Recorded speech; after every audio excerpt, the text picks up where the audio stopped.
amiga Liz Gómez.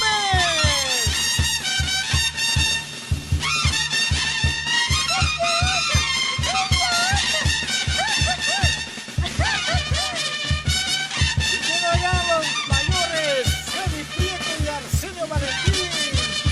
Siempre por Caguapacha 2010 y su gran banda de nueva Rebelión del Centro.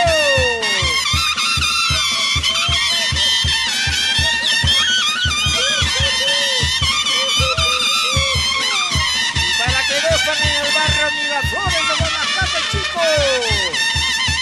La pintadora Gloria Gómez y sus mayores toda la vida.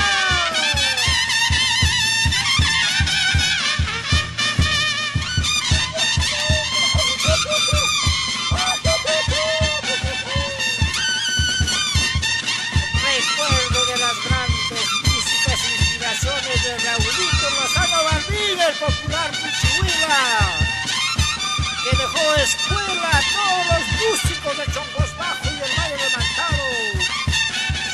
Desde el más allá vigila a Carlitos Porta y Orbita, y a Michael Porta, Granados, y la gran banda de la Rebelión del Centro.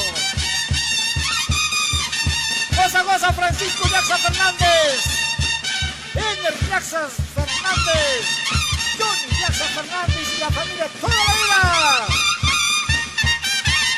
Hijos, Diego Guillermo Yaxa Quiste, por la mano patria de España, Madrid.